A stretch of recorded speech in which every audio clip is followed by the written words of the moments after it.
Y antes de comenzar, permítame decir algo. La semana pasada el pastor Luis decía que providencialmente, en las 3 series que hemos predicado, Efesios, el Sermón del Monte y en Tesalonicenses, le ha tocado a él predicar acerca de la pureza sexual. Y yo diría, la providencia es tal que en las 3 series a mí me ha tocado predicar todo lo que tiene que ver con relaciones interpersonales. En Efesios, en el Sermón del Monte y ahora también. Posible que Dios me esté mandando un mensaje a mí y también a la iglesia a través de mí. Leo entonces una cosa así. Allá afuera se entregaron unos bosquejos que van a servir para, si usted quiere tomar notas en medio del mensaje, incluso le sirve para repasar. Tratamos de sacar una por familia. Si usted no tiene la suya, pues entonces díganos, lo que le haremos llegar una más adelante. Bien, sin nada más que decir, 1 Tesalonicenses capítulo 4, versículos 9 al 12. Dice, mas en cuanto al amor fraternal, no tenéis necesidad de que nadie os escriba, porque vosotros mismos habéis sido enseñados por Dios a amaros unos a otros, porque en verdad lo practicáis con todos los hermanos que están en toda Macedonia. Pero os instamos, hermanos, a que abundéis en ello más y más, y a que tengáis por vuestra ambición el llevar una vida tranquila, y os ocupéis en vuestros asuntos, y trabajéis con vuestras manos, tal como os hemos mandado, a fin de que os conduzcáis honradamente para con los de fuera y no tengáis necesidad de nada. Amén. Vamos a orar. Padre, una vez más, elevamos nuestras voces a ti con un solo corazón pidiéndote, glorifícate. Gracias por traernos en esta noche una vez más. Y te ruego de manera particular, tú que conoces mi lucha con mis inseguridades, tú que conoces, oh Señor, mi debilidad y el temor a los hombres, te ruego, Padre, que en esta noche tú me permitas hablar en tu presencia. Oh Padre, que tú seas mi visión. Ayúdame de tal manera que al abrir mi boca yo pueda ser fiel a tu palabra. Y que mis motivaciones sean puras. Una sola cosa, oh Señor, la exaltación de tu gloria para el beneficio de todos nosotros. Y permíteme, oh Señor, por tu Espíritu, que al transmitir esta verdad, mis métodos sean bíblicos y no carnales. Te rogamos, oh Señor, que en esta noche veamos pecadores doblando sus rodillas, abrazando el sacrificio de Jesús, y podamos ver, oh Señor, a todo tu pueblo siendo edificado y creciendo más y más en el amor fraternal. Te lo rogamos en los méritos de Jesucristo. Amén. Hermanos, algo sumamente importante para recordar, para introducir este párrafo del cual vamos a exponer en esta noche. Recuerden cómo Pablo llega a esta ciudad de Tesalónica y cómo tiene que salir. Ustedes recuerdan la historia. Se arma un alboroto de parte de unos judíos celosos, de unos judíos llenos de envidia, a tal punto que Pablo tiene que salir forzadamente de noche y se queda con esta preocupación. Se quedaron unos hermanos recién nacidos en la fe y con poca instrucción. Hasta ahí vamos bien, ¿eh? Mientras está en Atenas, decide enviar a Timoteo. Timoteo, yo quiero saber cómo están esos hermanos. Ve, yo quiero saber de ellos y llévales una palabra de estímulo. Cuando Timoteo regresa, le trae a Pablo un reporte muy alentador. Sin embargo, como decía el pastor Luis la semana pasada, aunque era muy alentador en términos generales, a tal punto que Pablo dio gracias a Dios por la perseverancia de estos hermanos, no todo era color de rosa. Pablo nos habla en el capítulo 5 de que habían algunos hermanos desalentados, algunos andaban imprudentemente. De hecho, vamos a ver un poco de eso en esta noche. Así que Pablo se ve en la necesidad de escribir con relación al tema de la pureza sexual, algo que vimos la semana pasada en los versículos 1 al 8. Pero también se ve en la necesidad de escribir a estos hermanos acerca del amor fraternal. Y es el tema que nos compete en esta noche. Les habló acerca de la pureza sexual, les habló también acerca del amor fraternal. Así que ese es el punto. Miren conmigo ahí mismo, o el pasaje de estudio, el versículo 9. Comienza diciendo: más en cuanto al amor fraternal. Ese es el punto de estudio en esta noche, el amor fraternal. Y se hace necesario, entiendo, para poder entender el concepto, ir a la etimología, es decir, a la raíz de la palabra. La palabra griega es una sola, aunque en español es amor fraternal, dos palabras. En griego es una sola palabra, la palabra es Filadelfia. Si usted pensaba que Filadelfia era simplemente un estado en los Estados Unidos, usted tiene parte de la razón. Pero algo que debe saber es que la palabra Filadelfia es una palabra griega que tiene dos componentes: filos, que significa amor, y adelfos, que significa hermano.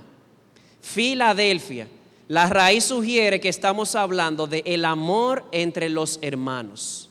Vamos bien hasta ahí. Filadelfia, filos, amor, adelfos, hermano. Creo que la etimología es muy importante para entender el concepto que Pablo está exponiendo en esta porción. Ahora bien, ¿qué podemos decir con relación a este amor fraternal? Bueno, en primer lugar, que en cuanto a su esencia o naturaleza, si ustedes ven aquí en su bosquejo, dice con relación al amor fraternal, primero, su esencia o naturaleza. ¿Qué pudiéramos decir del amor fraternal? Bueno, que en su esencia o naturaleza es amor. De hecho, es muy claro en cuanto al amor fraternal. Y usted dirá: ok, pastor, eso lo estoy viendo, que es amor. Ahora, ¿pudiera usted abundar un poco más acerca de lo que es el amor? Voy a tratar por una sencilla razón. No es fácil definir lo que la Biblia no define. La Biblia nunca define el amor. Sin embargo, creo que pudiéramos dar lo que le he llamado una definición funcional. Vamos a ver cómo funciona el amor y de ahí sacamos algunos aspectos clave con relación al amor, que es de lo que estamos hablando. Así que, ¿qué es el amor? Bueno, si vamos a lo largo de la epístola, podemos ver que el amor esencialmente no es algo externo, es algo interno. Vuelvo y repito, estamos hablando de la esencia del amor fraternal, es amor. Pero ¿qué es el amor? ¿Cómo funciona? Bueno, en primer lugar, el amor esencialmente no es algo externo, es algo interno.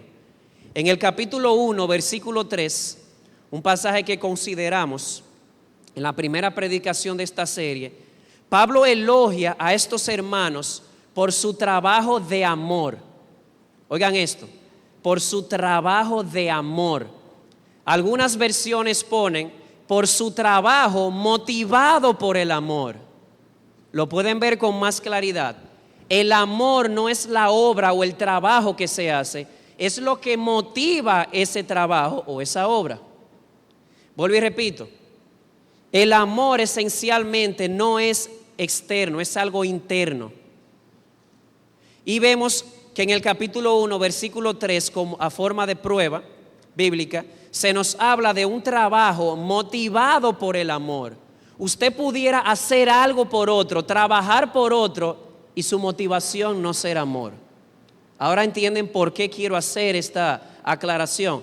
Es algo interno. Pablo habla de un trabajo motivado por el amor. Y en otro lugar Pablo dice, en un pasaje que leíamos en la lectura, yo pudiera vender todo lo que yo tengo, todo, y dárselo a los pobres y aún así no tener amor. Así que, hermanos, en esencia el amor no es algo externo, es algo interno. Y cuando vamos a lo interno, ¿qué encontramos allí? Bueno, podemos ver dos versículos a lo largo de la epístola que nos dicen qué encontramos en el amor internamente. En primer lugar, en el capítulo 2, versículo 8. Miren esto. 2:8 y 5:13. Ténganlo a mano. No es algo esencialmente externo, sino interno. Pero en lo interno, ¿qué encuentro en este amor? 2:8 y 5:13. Dice el 2:8: teniendo así un gran afecto por vosotros, nos hemos complacido en impartirnos no solo el evangelio de Dios, sino también nuestras propias vidas, pues llegasteis a sernos muy amados. Ahí está la palabra, amor. Pregunto, ¿qué motivó a Pablo a dar su vida por estos hermanos? Amor. Pero en la primera frase del versículo se utiliza algo que algunos entienden que es paralelo. Dice claramente, un gran afecto por vosotros. ¿Qué encontramos dentro cuando hablamos del amor? Un gran afecto hacia algo o hacia alguien. Y el capítulo 5, versículo 13, también puede ayudarnos a entender qué hay dentro cuando hablamos del amor. Hablando de los pastores y de la actitud de la iglesia a los pastores, dice: y que los tengáis en muy alta estima con amor. Algunos también entienden que la palabra amor y estima están apuntando a lo mismo. Así que al final, ¿qué encontramos dentro cuando hablamos del amor? No es algo esencialmente externo, aunque obviamente se manifiesta, lo vamos a ver. Es algo interno, pero ¿qué hay allá adentro? Hay un sentimiento de valoración o estima hacia algo o hacia alguien, como vemos aquí. ¿Qué motivó a Pablo a dar su vida por estos hermanos? Los amaba, es decir, los estimaba, los honraba en su corazón, o como dice el texto, los tenía en alta estima. Pero no nos engañemos con esto. Aunque el amor es esencialmente algo interno y puede verse aquí funcionando como un sentimiento de estima o valoración hacia alguien, siempre, no voy a ser absoluto, siempre se va a manifestar externamente, siempre.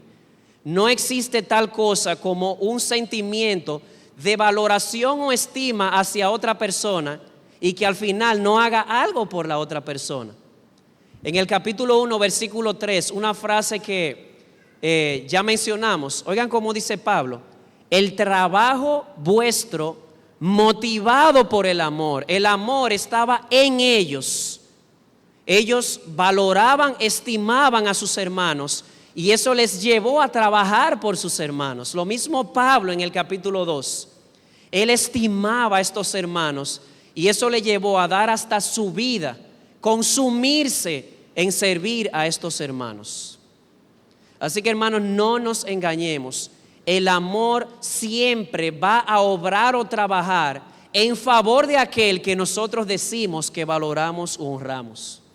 ¿Ustedes acuerdan aquella famosa anécdota, aquella famosa llamada telefónica, hasta un poco jocoso, del novio que le dice a la novia: yo te amo con todo mi corazón, yo estaría dispuesto a cruzar el Sahara descalzo para verte, cruzar el Pacífico nadando para llegar a ti?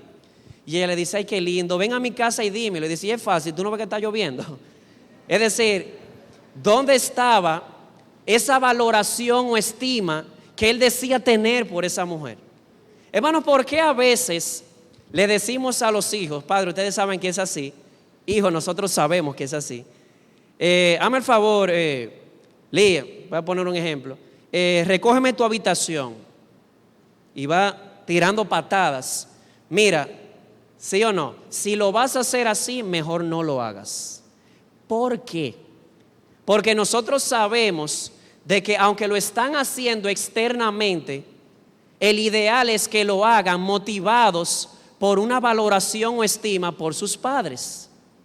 ¿Es así o no es así? Deseamos que nuestros hijos, y deseamos que nosotros los hijos hubiésemos sido así siempre con nuestros padres, que cuando hiciéramos un trabajo, una obra por ellos, hubiese sido porque los estimábamos o los estimamos y los valoramos. Mira, si es así, no lo haga.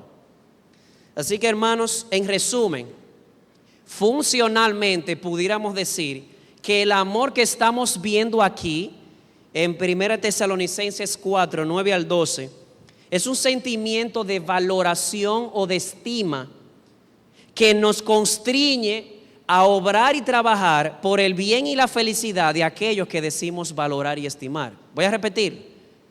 El amor, según funciona, viéndolo a partir de este libro, tiene que ver con un sentimiento interno de valoración o de estima que nos lleva, que nos constriñe, que nos urge a obrar o trabajar por el bien y la felicidad de esa persona que decimos estimar.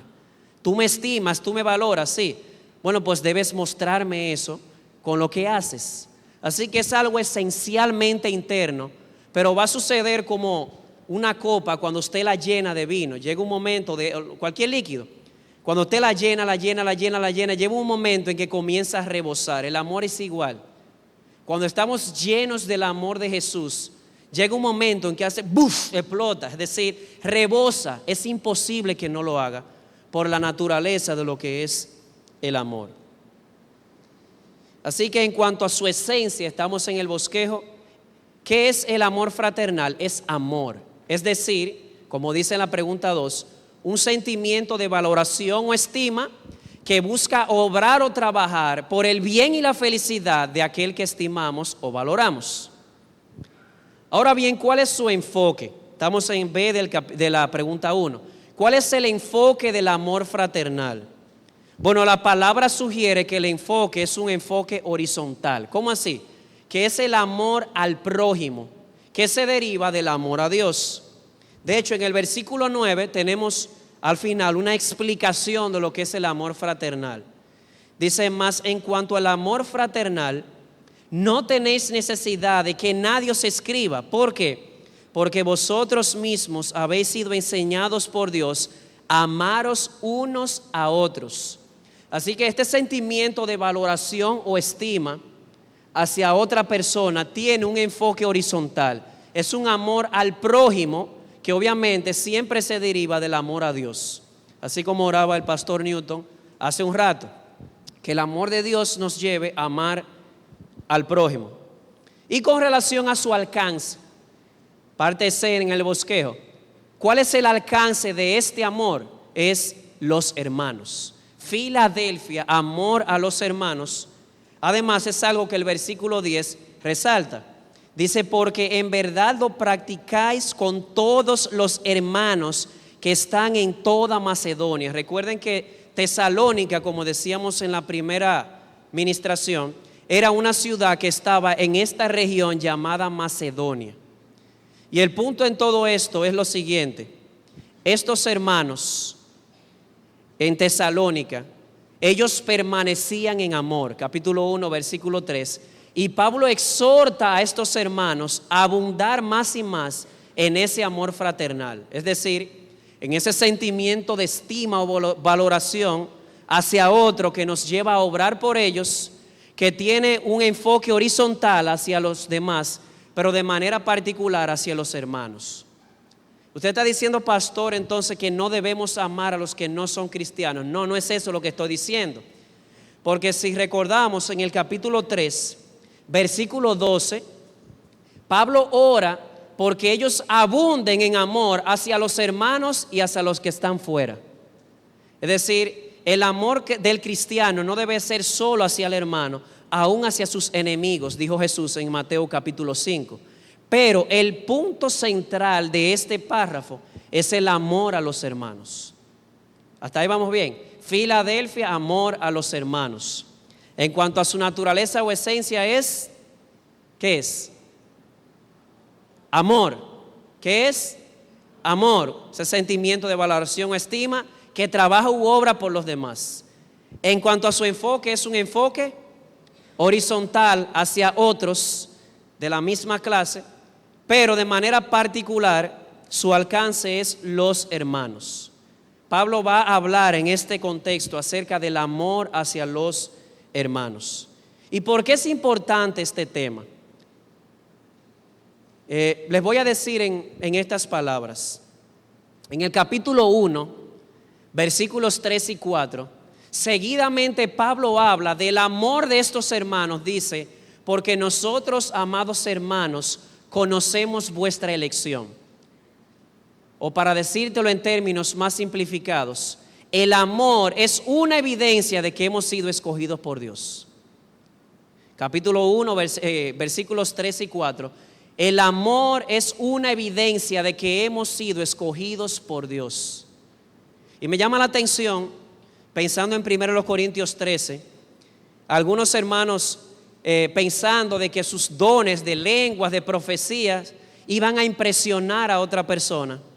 Pablo dice lo siguiente: al final tú puedes tener el don que tú quieras, pero si tú no tienes amor, de nada sirve.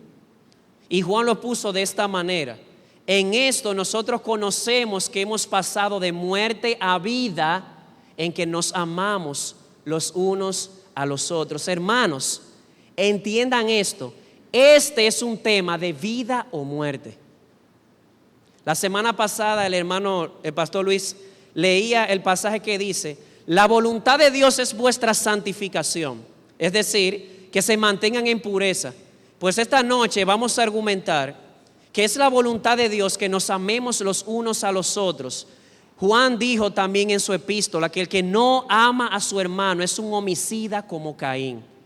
El mismo Jesús que dijo en Mateo 5, si tu ojo te es ocasión de caer, sácalo, porque es mejor tú entrar al cielo sin un ojo que todo tu cuerpo ser echado al infierno. Fue el mismo Jesús que dijo en el párrafo anterior: oísteis que fue dicho no matarás, pero yo os digo que cualquiera que se enoje contra su hermano e incluso use palabras abusivas para con su hermano, o vamos a ampliar el abanico, que guarde resentimiento, amargura, que no quiera reconciliarse con su hermano, es un homicida.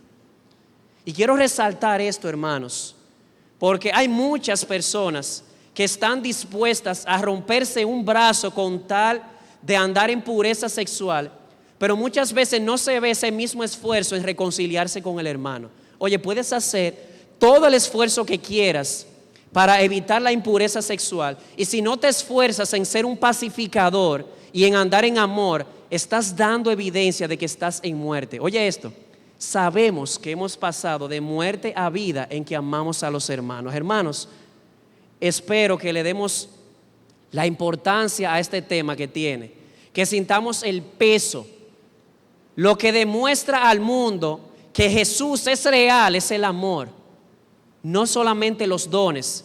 Yo pudiera hablar en lengua, en profecía, yo pudiera dar un discurso magistral, y si yo no tengo amor, eso no va a impresionar a los visitantes. Les voy a decir que les va a impresionar: que ellos vean que nos amamos los unos a los otros con amor fraternal. Ahora bien, este amor fraternal que hemos definido, este Filadelfia, tiene características, y vamos a extraer 3 características a partir del texto. Estamos a la pregunta 4. 3 características del amor fraternal a partir del texto, que es de donde estamos exponiendo. En primer lugar, el amor fraternal es algo que se aprende. Miren conmigo el versículo 9. Mas en cuanto al amor fraternal, no tenéis necesidad de que nadie os escriba, porque vosotros mismos habéis sido enseñados por Dios. La Reina Valera dice: porque vosotros habéis aprendido de Dios. El amor fraternal se aprende. Además, el amor fraternal es algo que se practica. Versículo 10: porque en verdad lo practicáis con todos los que están en Macedonia. Y además el amor fraternal se multiplica, no es algo que se quede estático, es algo que crece, en lo cual deberíamos crecer. Versículo 10 en su última parte: pero os instamos, hermanos, a que abundéis en ello más y más. Así que 3 cosas que vamos a desarrollar. El amor fraternal se aprende, el amor fraternal se practica, el amor fraternal se multiplica o crece, debería crecer en nosotros como una evidencia de nuestra santificación. Así que vamos a ver lo primero, el amor fraternal se aprende. Y no de cualquiera, del maestro de maestros. Oigan esto. Mas en cuanto al amor fraternal, no tenéis necesidad de que nadie os escriba, porque vosotros mismos habéis sido enseñados ¿por quién? Por Dios. Hermano, amigo, Dios es amor. Si tú quieres aprender lo que es amar, solamente tienes que ver a Dios. De tal manera amó Dios al mundo que dio a su Hijo unigénito. Con relación a Cristo, que dice Efesios, dice Cristo nos amó y se entregó a sí mismo por nosotros. ¿Para qué? Para darnos ejemplo de cómo debemos amarnos y perdonarnos los unos a los otros. Hermanos, el amor se aprende. ¿Y cómo se aprende? Viendo y saboreando la manifestación del amor de Dios a través de la historia de la redención. Una vez le preguntaron a un grupo de personas qué es el amor. Y hubieron respuestas magistrales de diccionario. Dice esto y que el otro, que tal cosa, que fulanito perencejo. Dejaban con la boca abierta. Pero la definición que más cautivó fue la de un niño de 5 años. Él dijo, el amor es que Jesús pudo haberse bajado de la cruz, pero no lo hizo por amor a mí. Hermano, tú quieres aprender lo que es el amor. Mira el ejemplo de Dios, mira a Jesucristo. Mira cómo manifestaron su amor. Dios nos amó desde la eternidad. Jesús nos amó desde la eternidad. Veíamos hace 2 semanas. Continuó amándonos a pesar de que no lo amábamos a Él. Y ese amor Él lo manifestó de esta manera, dándose por nosotros. Así que nos compete a nosotros como cristianos aprender cómo manifestar el amor.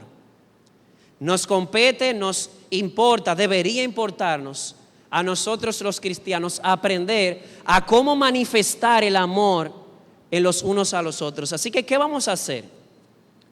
Vamos a ver varias manifestaciones prácticas del amor en esta epístola, comenzando por la que tenemos en el párrafo que estamos estudiando, porque estamos en una serie, vamos por este párrafo, hay un llamado a amarnos mutuamente y él da en ese párrafo una manifestación, pero luego de eso vamos a ver otras a lo largo del capítulo. Así que primera manifestación, estamos en el amor se aprende ¿cómo? Viendo y escuchando a Dios. Eso nos debería llevar a aprender cómo manifestar el amor.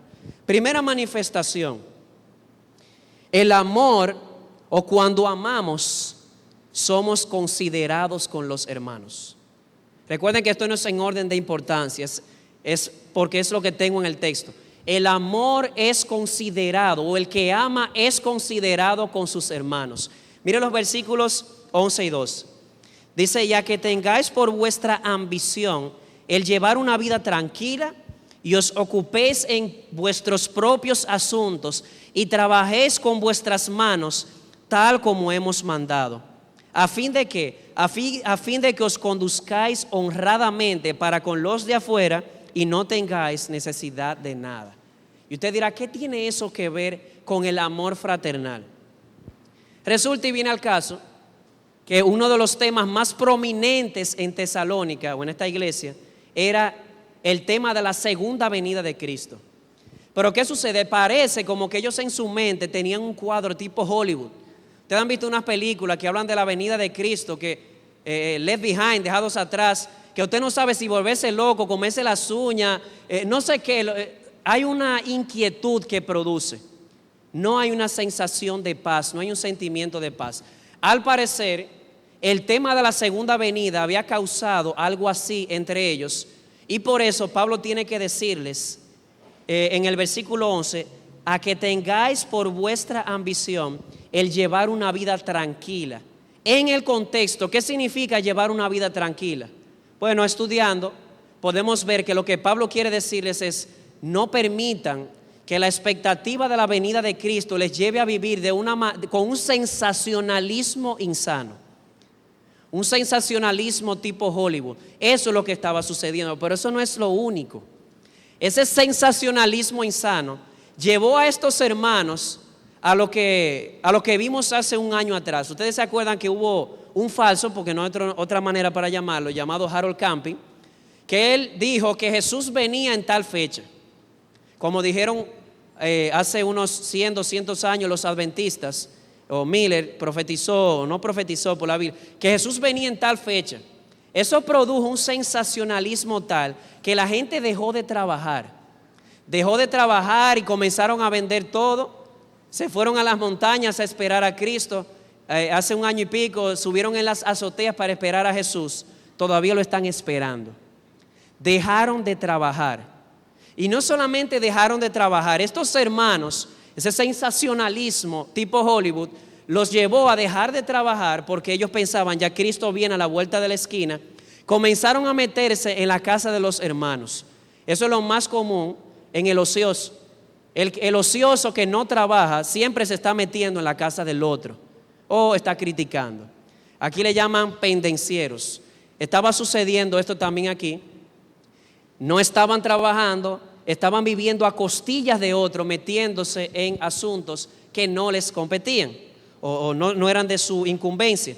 Dice el versículo 11, que tengáis por vuestra ambición llevar una vida tranquila y os ocupéis en vuestros propios asuntos y trabajéis con vuestras manos tal como hemos mandado. Así que, ¿qué estaba pasando? Este sensacionalismo los llevó a inquietarse, a inquietar a otros. Dejaron de trabajar, se metían en la casa del hermano, vivían a costilla del hermano y ya ustedes saben, metiéndose en toda la vida del hermano. Y Pablo les dice lo siguiente, estoy simplemente parafraseando lo que hemos visto: el amor es considerado con su hermano. ¿Qué es considerado? El amor busca siempre que esté a su alcance no ser carga a su hermano. Trabaja con tu mano, le dice Pablo. No le seas carga a otro. Y de hecho, Pablo puso ejemplo de esto. Miren el capítulo 2, versículo 9. Miren cómo Pablo se manejó entre estos hermanos. Él puso el ejemplo. Él no solamente lo dijo, él también modeló esto que enseñó. Dice, porque recordáis, hermanos, nuestros trabajos y fatigas, como trabajando de día y de noche, para no ser carga a ninguno de vosotros, os proclamamos el evangelio de Dios. Y en otro lugar, creo que en Corintios, si mal no recuerdo, vemos cómo Pablo tenía un oficio, hacer tiendas. ¿Para qué? Para no ser carga a los hermanos. El amor es considerado con el hermano. ¿Qué significa? Busca no ser carga a sus hermanos. Y hay muchas maneras de aplicar esto. Recuerdo cuando era diácono, creo que fueron 2, 3 años, había una hermana que me llamaba mucho la atención. Le llevaba una compra o la iglesia, el Señor le enviaba una compra, simplemente yo era su diácono. Y en la compra había siempre un salami. La hermana estaba en mucha necesidad. Y esa hermana, cuando partía ese salami, nada más le faltaba sacarse sangre de los dedos. ¿Y cuál era el punto? El punto es que ella era tan considerada con sus hermanos en la iglesia que ella quería hacer que su compra rindiera. ¿Para qué? Ella no quería malgastar. Ella es considerada, digo es porque está aquí, es considerada con sus hermanos. O aquel hermano que en una situación donde pierde su empleo y hay una necesidad, pide ayuda, la iglesia le suple de una compra por unos meses, el hermano consigue un trabajo y da este reporte: gracias, amada iglesia, pueden dejar de enviarnos la compra, ya estamos recibiendo lo que necesitamos. Ahora decidieron ajustarse con el presupuesto que tenían. De eso estamos hablando. El amor es considerado con sus hermanos. O aquella hermana que con problemas de salud también de esta iglesia, no voy a usar los nombres, pero quisiera, por asuntos de las evidencias de gracia, aquella hermana que estaba enferma y el hermano Carlos se rompía completamente para conseguirle esos medicamentos a la hermana. Resulta que no eran exactamente la marca comercial que le indicaron, pero era el mismo medicamento genérico. Y esta hermana, para no ser carga a sus hermanos y al hermano Carlos, que se había afanado tanto en buscarle esta ayuda, ella decía: yo lo recibo. No importa que venga de la botica popular, no importa que sea de lo más económico, no importa que no esté a la altura de ese medicamento con esa marca comercial. Yo quiero descargar a mis hermanos en la iglesia, lo que menos carga le traiga. Y hay muchísimas otras formas de ver cómo aplicar este principio de ser considerados como muestra del amor fraternal. El parqueo sería uno. Hermanos, a veces venimos aquí y podemos coger hasta 3 parqueos, yo estoy exagerando simplemente, y no nos damos cuenta de que nuestra forma de parquearnos entorpece a que vengan otros hermanos a adorar aquí también. Simplemente estoy trayendo formas en las que se puede practicar la consideración con los hermanos. Pablo les dice, abunden en el amor. Y oigan la primera manifestación de amor. Ustedes dicen que estiman, que valoran a su hermano, pues consíganse un trabajo. ¿Cómo? Consíganse un trabajo para que puedan cubrir sus necesidades, no les sean carga a sus hermanos y no anden metiéndose en asuntos que no son de su incumbencia, que son asuntos internos del hogar. Eso era una manifestación de amor en la mente del apóstol Pablo, como vemos aquí. Pero resulta, hermanos, que esta es solo la manifestación que vemos en este texto, pero yo quisiera ampliar más y a lo largo de la carta mostrar otras manifestaciones prácticas del amor fraternal. En primer lugar, el amor fraternal es considerado, partiendo del texto en el que hemos citado en esta noche. Pero oigan otras manifestaciones que vemos a lo largo del libro. El amor se sacrifica por otros. Capítulo 2, versículo 8, un versículo que ya vimos, pero quiero resaltarlo. El amor se sacrifica por otros. Dice, teniendo así un gran afecto por vosotros, nos hemos complacido en impartiros no solo el evangelio de Dios, sino también nuestras propias vidas. ¿Por qué? Pues llegasteis a sernos muy amados. ¿Qué hizo que Pablo se sacrificara por estos hermanos al punto de que su vida quedó en peligro? Que amaba a estos hermanos. El amor se sacrifica por sus hermanos. Y quiero llamar la atención porque estoy usando la palabra sacrificarse a propósito, porque en el capítulo 1, versículo 3, cuando habla de el trabajo motivado por el amor, la palabra trabajo significa pasar trabajo. ¿Me doy a entender? Pasar trabajo por amor de aquellos que nosotros decimos que valoramos, por amor a aquellos que decimos que estimamos. Hermanos, yo les aseguro, yo sé lo que es eso, que es más fácil quedarnos en nuestra casa con los pies encaramados encima de una mesa mirando televisión que visitar a un hermano. Yo sé que es mucho más fácil usar todo mi dinero en asuntos de diversión, no estoy diciendo que la diversión sea mala, que sacrificar mi dinero para ayudar a los hermanos necesitados. Yo sé que es más fácil pasarme la semana entera jugando computadora o chateando o en el Facebook que preparar un estudio bíblico para los niños en escuela dominical. Pero el amor se sacrifica. El amor sacrifica su tiempo, el amor sacrifica su dinero, el amor sacrifica su vida, el amor sacrifica aún su salud por amor a otros. ¿O qué creen? Que esos hermanos que iban a otros países a ayudar a hermanos enfermos con SIDA, con el riesgo de ellos enfermarse, si no lean el libro Radical de David Platt, hermanos que fueron a ayudar a otros hermanos en otro país, un hermano de esos tenía SIDA y él se contaminó ayudándolo, pero él no se arrepiente porque el amor se sacrifica. ¿Pero por qué? Por amor, por estima y por valoración a sus hermanos. Cuando veas a los niños aquí en la iglesia, si tú dices que los valoras o los estimas, o vamos a incluirnos, si decimos que los valoramos o los estimamos, vamos a dedicar tiempo y energía a ellos. Si decimos que amamos a nuestros hermanos que están en necesidad, vamos a sacrificar nuestras posesiones y vamos a ayudarles. Nuestras casas. ¿Sabían ustedes que en Hebreos 13, cuando habla de la hospitalidad, de que unos hospedaron ángeles, ustedes saben cómo comienza el escritor a los hebreos hablando? Hablando del Filadelfia. ¿Qué significa Filadelfia? Del amor a los hermanos, y lo conecta a ser hospitalarios unos con otros. Hermanos, tenemos que sacrificar nuestras posesiones, nuestra vida, no tenemos. El amor se sacrifica por los hermanos. Y no me malentiendas, cuando yo hablo de sacrificio, yo no hablo de falta de gozo. Te puedes sacrificar gozosamente. Y si no, puedes preguntarle al autor a los Hebreos, cuando él habla a estos hermanos que sufrieron el despojo de sus bienes con gozo, dice claramente, Hebreos capítulo 7, si mal no recuerdo.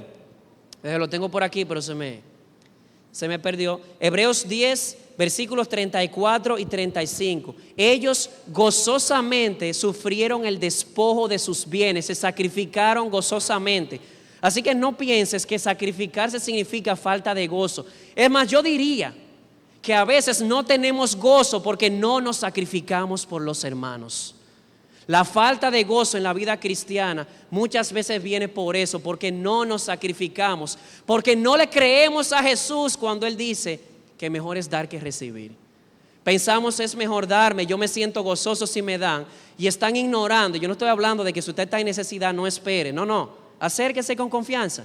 Estoy diciendo que es mejor dar que recibir, y por lo tanto, si a veces no tenemos gozo en la vida cristiana, no es porque sacrificamos mucho, sino porque sacrificamos poco. Gozosamente por nuestros hermanos. Piensen en las madres. ¿Quién se ha sacrificado más por un hijo que una madre? Levantándose a las 5 de la mañana, voy a poner el caso de mi madre, para preparar el desayuno, para bañarme. Estoy hablando, partiendo desde que era pequeño. Ya cuando era más grande me bañaba yo, pero aún así ella me preparaba el desayuno, ella me despertaba. Hizo eso 24 años de mi vida y nunca me ha traído un recibo, un sacrificio gozoso. ¿Por qué? Porque como su hijo, ella me valora y me estima. Tú dices que valoras o estimas a tu hermano. Hermano, debes sacrificarte por él. Aunque tengas que dejar de ver televisión, ver televisión menos tiempo, entrar a Facebook menos tiempo, tenemos que sacrificarnos gozosamente por nuestros hermanos, como hizo Pablo. Además, el amor o aquel que ama escudriña sus motivaciones. El que ama, estoy hablando ya de la tercera manifestación, busca y escudriña sus motivaciones. Digo esto porque es posible que usted sacrifique sus bienes, sacrifique aún su vida y no tener amor, como decíamos al principio. Recuerdo una vez una ilustración que dio el pastor John Piper, donde él hablaba de un grupo de soldados prisioneros de guerra. Estaban en un cuartel, eran 20, y a cada uno se les daba una pala. Tenían que hacer trabajos forzados diarios. Al final del día se contaban las palas. Un día el guardián, no recuerdo si era chino, comienza a contar 1, 2, 3, 4, 5, 19, falta una pala. ¿Quién botó su pala? Todo el mundo se queda callado. Todo el mundo está consciente que llevó su pala. Que quién botó su pala. Si no dicen quién botó su pala, vamos a matarlos a todos uno por uno. Y un soldado hace esto y da un paso adelante. ¡Bum!, lo matan. Cuando cuentan de nuevo, habían 20 palas. Ese hombre se sacrificó por los soldados, por sus compañeros. Pregunto, ¿fue eso amor?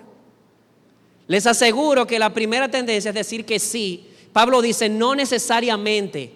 Yo pudiera dar mi cuerpo para ser quemado por otros. Yo pudiera vender todo lo que tengo y darle comida a los pobres y aún así no tener amor.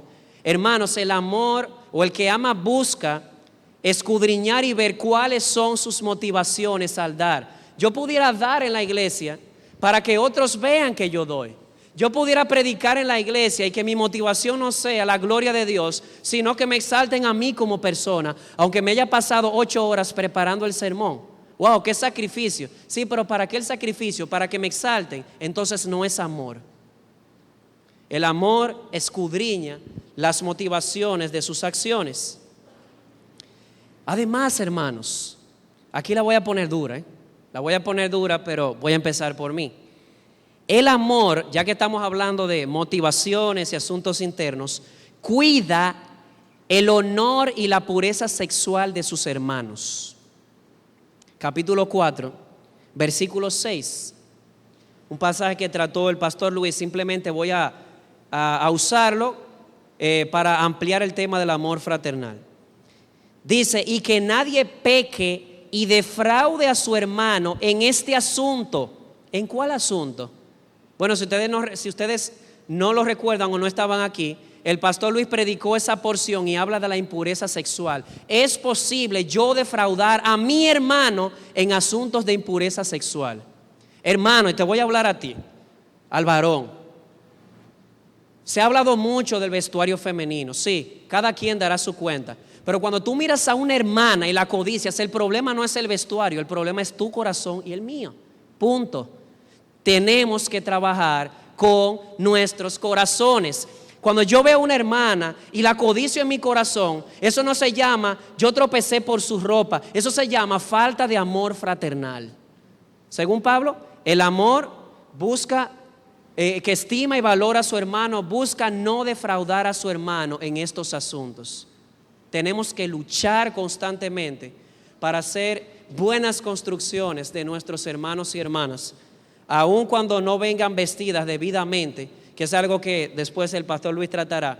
Pero mi punto en esta noche, eso es simplemente, como dicen aquí, el movimiento que produce que la soda salga. Cuando usted mueve la Coca-Cola, tanto que me gusta, no es el movimiento lo que produce la soda. El movimiento simplemente saca la soda que ya está dentro. Hay un problema aquí que tenemos que resolver con Dios. Jesús dijo que es adulterio no solamente acostarse con otra, mirarla y codiciarla. Hermano, nuestras hermanas son coherederas de la gracia de Dios, vasos de honra. El Señor nos ayude a mostrar este amor fraternal de esta manera, cuidando de la pureza de nuestras hermanas. Usted no va a hablar del vestuario, no, voy a hablar solamente de esto. Hermano, varón, trabajemos con nuestros corazones. Es una manifestación de amor yo trabajar con mi mente y corazón para ver con pureza a tus hermanas, a mis hermanas aquí en la iglesia. Y eso no aplica a las mujeres del mundo, claro que sí, pero acuérdense que el punto de Pablo aquí es el amor entre los hermanos. Hay muchas cosas de estas que aplican al amor con los no cristianos, pero el énfasis es el amor entre los hermanos. Busque que ninguno defrauda a su hermano en estas cosas. Además, el amor exhorta a caminar como es digno del Evangelio. Miren conmigo el capítulo 2, versículos 11 y 12. El amor busca instruir, exhortar a los demás hermanos en cómo caminar dignamente. Capítulo 2, versículos 11 y 12 dice: así como sabéis de qué manera os exhortábamos, alentábamos e implorábamos a cada uno de vosotros, como un padre lo haría con sus propios hijos, para que anduvieran como es digno del Dios que os ha llamado a su reino y a su gloria. ¿Qué hizo Pablo por amor a estos hermanos? Así como un padre cuando ama a sus hijos, los instruye porque los ama, Pablo instruyó a sus hermanos para que caminaran dignamente. Y hermano, hermana, la instrucción no es un asunto solamente del púlpito. Debemos exhortarnos mutuamente. Somos parte del mismo cuerpo. No tienes que esperar que el pastor predique el domingo para exhortar a un hermano a caminar dignamente como exige el Evangelio o como el Evangelio debería llevarnos a vivir. Así que yo te estimulo a todos los hermanos, a todas las hermanas, que busquen juntarse durante la semana. No simplemente para ver un juego de pelota entre Licey y Águila. No estoy diciendo que sea malo. Si es Águilas y Escogido, puede invitarme. Pero el punto no es que no se reúnan solo para eso, hermanos. El fin se acerca, debemos reunirnos para estimularnos al amor y a las buenas obras. Juntémonos en la semana para estudiar un libro juntos. De cuánto gozo es para mí ver cómo el hermano se reúne con unos hermanos aquí que vienen semanalmente, o no sé si quincenalmente los sábados, a hablar del libro Pecados Respetables. ¿Por qué? Los días son malos, debemos exhortarnos mutuamente a caminar como es digno del Evangelio. Exhortar no solamente es una labor del pastor, es una labor de todos nosotros. Si tú amas, tú debes exhortar a tu hermano a caminar como es digno del Evangelio. Y además, el amor pone ejemplo. El amor no solamente exhorta a caminar como es digno del Evangelio, el amor también pone ejemplos en ese sentido. Y aquí voy a apelar a nosotros los padres. Creo que a nuestros hijos no les va a importar mucho lo que le decimos si ellos no ven que que nuestra práctica respalda eso que les enseñamos. Tenemos que poner ejemplo. Y miren cómo lo dice Pablo en el capítulo 2, versículo 10. Vosotros sois testigos y también Dios de cuán santa, justa e irreprensiblemente nos comportamos con vosotros los creyentes. No es suficiente hablar y exhortar, es necesario modelar lo que exhortamos. No sé si era John Wesley, un famoso evangelista.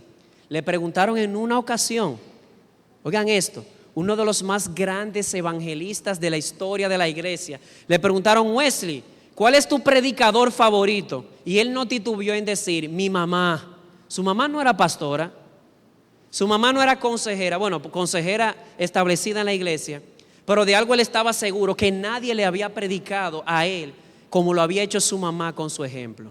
Hermano, si tú amas, tú no solamente vas a exhortar al otro a caminar en pureza, en fe, en amor, sino que también vas a ser ejemplo en todas estas cosas, aun cuando signifique sacrificar algo que sea legítimo.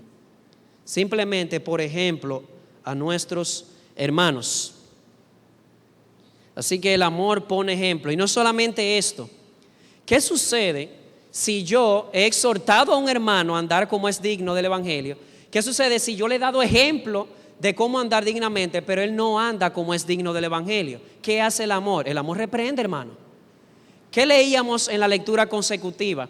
El amor se goza de la verdad, pero no se goza de la injusticia.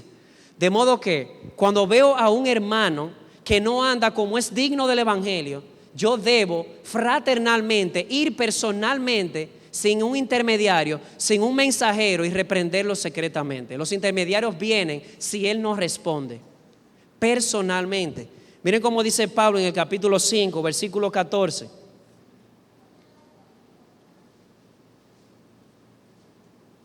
Voy a leer solamente la primera parte. Dice: y os exhortamos, hermanos, a que amonestéis a los indisciplinados. Algunos entienden que estos indisciplinados tienen mucho que ver con eso que no estaban trabajando. ¿Qué sucede si ya yo le he exhortado, si ya yo le he puesto ejemplo y no responde? Acércatele y repréndelo. Hermano, escucha esto. No es un boche, es una tentación que he sentido. Tengo que admitirlo. No utilices, pregúntele a su pastor para mandarle un mensaje a un hermano. ¿Cómo? Vuelvo y repito, no es un boche, es una tentación que he sentido. A veces me ha dado deseo, el Señor me ha retenido porque no es un buen deseo, de utilizar, pregúntale a su pastor, echar una pregunta que la respuesta va dirigida a un hermano en particular que tengo en la mente.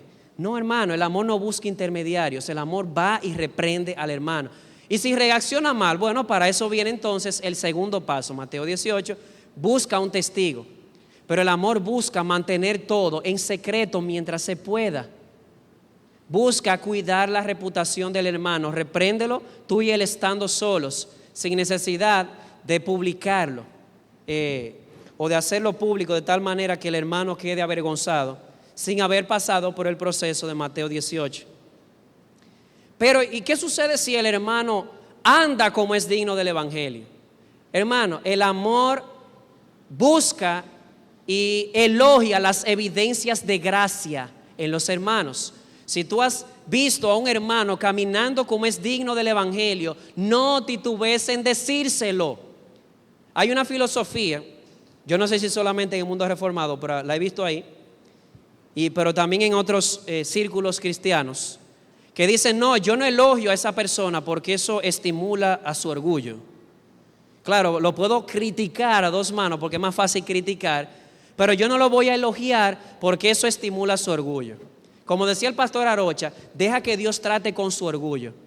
¿Quién es el que nos enseña a amar? Vimos en un inicio, Dios. Y si Dios a través de Pablo, en 3 ocasiones ya van, que hemos visto, cómo Pablo elogia el amor, la fe y la esperanza de estos hermanos, no pretenda ser más sabio que Dios. Si Dios a través de sus siervos elogia las evidencias de gracia en los hermanos, creo que nosotros deberíamos hacerlo también. Se cuenta de un cocinero que nunca en su vida había hecho una habichuela buena, nunca. Era un cocinero que cocinaba para alguien de alto prestigio y un día preparó una habichuela como nunca. Alguien dijo, wow, nunca había probado una habichuela más buena que esta. ¿Qué fue lo que te pasó? Y dice, nada, que mi patrón me elogió esta mañana y me sentí estimulado. Hermanos, tenemos que ser buscadores de evidencias de gracia en otros para estimularles a que sigan trabajando, a que se sigan sacrificando en amor por el cuerpo de Cristo. Como alguien ha dicho y vuelvo y repito, es más fácil criticar que elogiar. El Señor reprende, pero el Señor a través de sus siervos también elogia a aquellos que andan dignamente. El amor también, hermanos, usted dirá, usted va muy rápido. Recuerden que yo le di un bosquejo y hay una pregunta que dice, mencione 5 manifestaciones que le hayan más confrontado, con lo que usted se sienta más identificado. Así que mi punto no es que usted tome nota de todo, sino que recuerde los conceptos. Así que otra evidencia de gracia es que el amor vela, consuela y ora por los sufridos. Ahí no voy a abundar porque hace 2 sermones atrás prediqué un sermón llamado velando y orando por los sufridos. Como Pablo buscó saber cómo estaban estos hermanos. Pregunto, ¿estamos nosotros buscando saber cómo están los hermanos? El pastor Newton dijo hoy, la hermana Miriam anoche se metieron a su casa, está bien, cualquiera vive sola. Pregunto, ¿qué vamos a hacer? El amor busca saber cómo te sientes, cuáles son tus temores. No solamente busca saber, le lleva una palabra de consuelo, una palabra de aliento. Y no solamente eso, busca orar por ella. Voy a orar por ti. Yo quiero que sepas que aunque estés sola, esta noche y todos los días a partir de hoy, yo estaré orando por ti. El amor vela, el amor consuela y el amor ora por aquellos que sufren dentro del cuerpo de Cristo. Para más datos al respecto, busque el sermón velando y orando por los sufridos, que fue hace unas 3 semanas atrás. Además, el amor o el que ama es paciente con los desalentados y con los débiles. Resulta que la hermana, yo la he consolado varias veces, yo la he estimulado varias veces, yo le he dicho que oro por ella varias veces, pero ella no responde. ¿Qué hago? Dice Pablo, sé paciente. Mira conmigo en el capítulo 5, versículo 14. El amor es paciente con los débiles y con los desalentados. No todos, hermanos, respondemos igualmente. Tenemos que ser pacientes con los más débiles y desalentados. Dice el 14. Y os exhortamos, hermanos, a que amonestéis a los indisciplinados. Ya lo vimos. Ahora oigan, animéis a los desalentados, sostengáis a los débiles y seáis pacientes con todos. ¿Saben que aprendí algo en el libro de Job que me llamó la atención? Ustedes saben que Job se vio en una situación de mucha miseria. Y sus amigos, que yo no sé, alguien diría, con amigos así no se necesita enemigos. Quiero decir con esto que en vez de darle aliento y ser pacientes con él, fueron a latigarlo. Y hay algo que dice Job en el capítulo 6 que me resalta siempre. ¿Cómo ustedes, le dice Job, van a juzgar a un hombre por sus palabras en medio de la desesperación? Cuando una persona está en medio de la desesperación, sus palabras van a ser como el viento. Hay algo que recuerdo de un predicador que en una ocasión dijo desde este púlpito que él trata nunca de tomar en cuenta lo que dice una persona cuando ha perdido a un ser querido. ¿Por qué? Porque el desesperado tiende a hablar cosas que realmente no siente o que simplemente la circunstancia lo ha llevado a decir cosas que se las va a llevar el viento. Entonces debemos ser pacientes con los débiles, con los desalentados, porque así Dios lo ha hecho con nosotros. Dios lo ha hecho constantemente con nosotros desde el día de nuestra conversión. Y por último, como última manifestación, no pretendo que sea exhaustivo, simplemente saqué del libro, el amor busca activamente la paz. Capítulo 5, versículo 13. Dice en la última parte: vivid en paz los unos con los otros. ¿Les suena familiar? Amor fraternal, amor los unos para con los otros, vivid en paz. Y no lo voy a definir, simplemente te lo voy a ilustrar para dejarlo ahí. Eso significa que así como tal vez tú has sido diligente en buscar por todos los medios posibles vencer en la lucha contra la codicia sexual, busques activamente, aunque tengas que romperte un brazo, sacarte un ojo, reconciliarte con aquel hermano con quien no te hablas hace 15 años. Yo no estoy diciendo que ese sea un caso aquí en la iglesia, estoy poniendo un ejemplo. Busca activamente la paz, busca reconciliarte con tu hermano. Recuerda que esto es algo de vida o de muerte. Sabemos que hemos pasado de muerte a vida. ¿En qué? En que nos amamos los unos a los otros. Jesús dijo: el que se aira contra su hermano, y si ustedes notan que al final usa la palabra reconciliación, está hablando de un abanico de pecados que incluye amargura, rencor, no querer estar en amistad, en armonía con ese hermano. Hermano, dice Jesús, el que hace eso o el que vive en esa práctica es reo del infierno de fuego. Mateo capítulo 5. O si no, váyase a la serie del Sermón del Monte y lo verá con sus propios ojos. El amor busca reconciliarse siempre que esté en sus manos. ¿Y qué pasa si el hermano no quiere reconciliarse conmigo? Pablo dice en ese mismo tenor, en el versículo 15: no devuelvas mal por mal. Aún con ese hermano que tal vez no quiere reconciliarse contigo, siempre que necesite tu ayuda, dale la mano. ¿No hizo eso Dios con nosotros cuando éramos sus enemigos?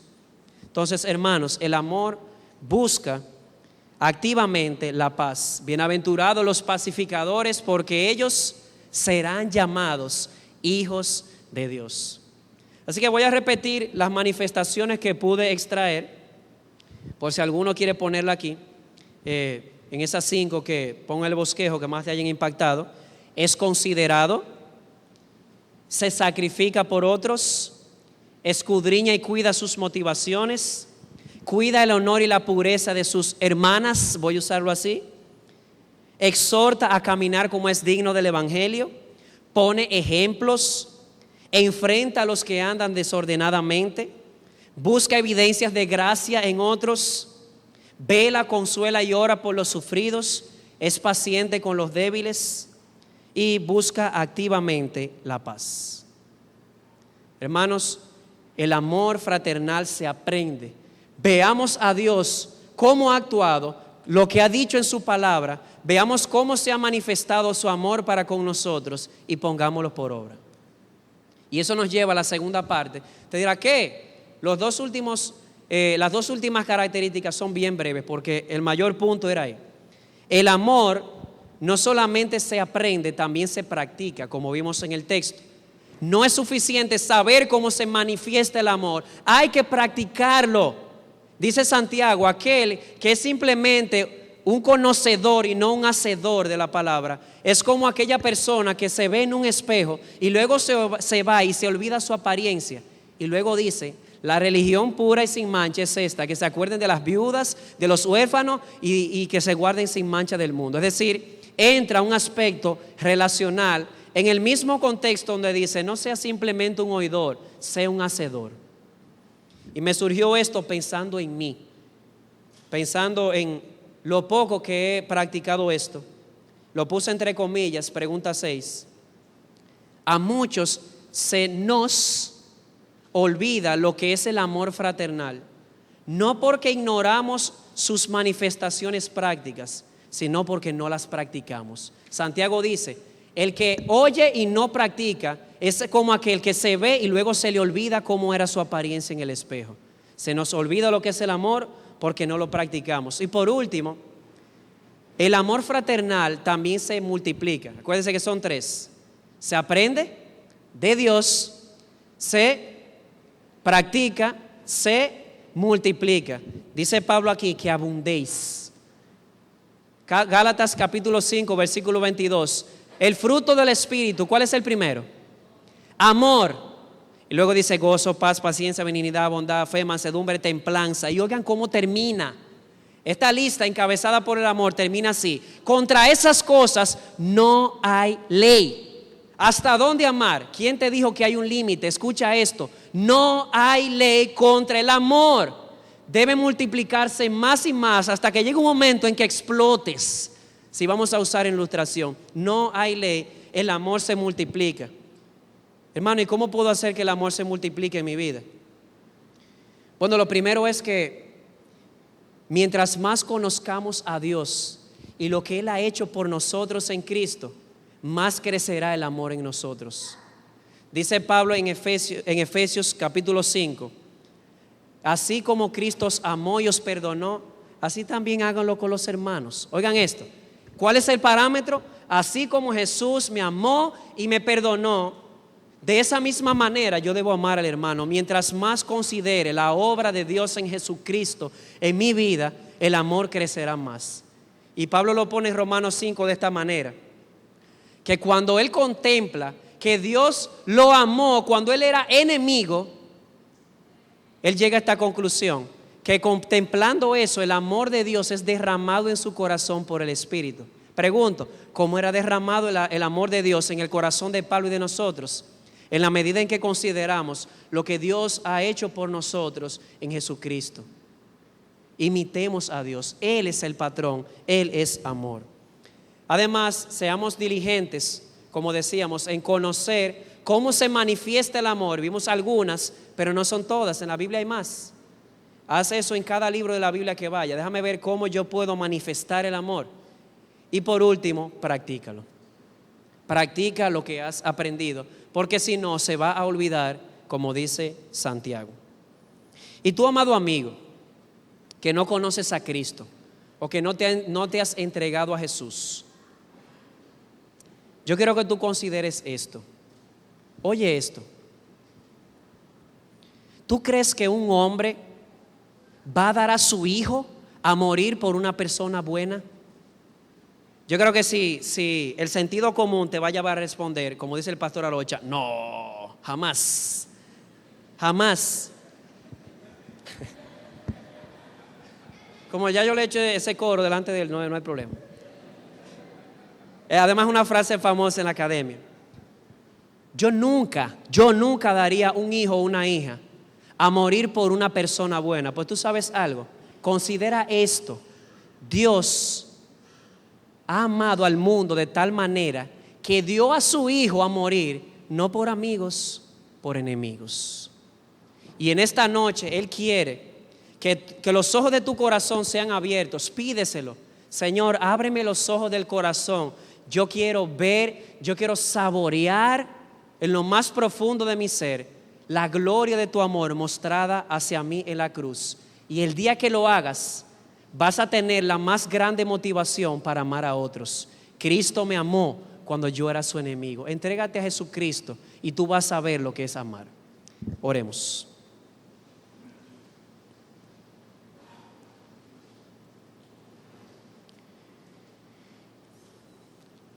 Señor y Dios,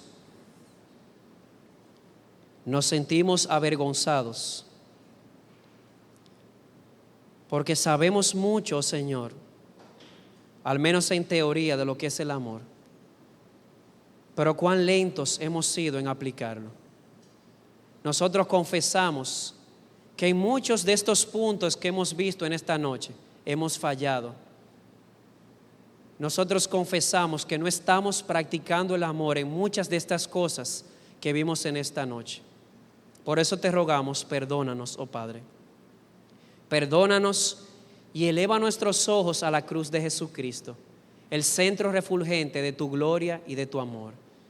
Y que el amor de Cristo hacia nosotros, quien nos amó cuando éramos sus enemigos y se dio por nosotros, nos constriña a vivir para Él y amarnos los unos a nosotros, así como Él nos ha amado. Y te ruego, Padre, te rogamos por aquellos que están aquí en esta noche, que no te conocen. Oh Padre, conquístalos con tu amor. Ábrele los ojos de sus corazones, de tal manera que vean que no hay un amor más grande que este, que tú nos amaste desde antes de la fundación del mundo, que tú nos continuaste amando cuando éramos tus enemigos, de que tú diste a tu Hijo a morir por nosotros y de que ahora nos recibes para tener un compañerismo contigo que jamás tendrá fin. Oh Señor, llénanos de tu amor de tal manera que rebose en nuestros corazones. Te lo pedimos en el nombre de Jesús. Amén.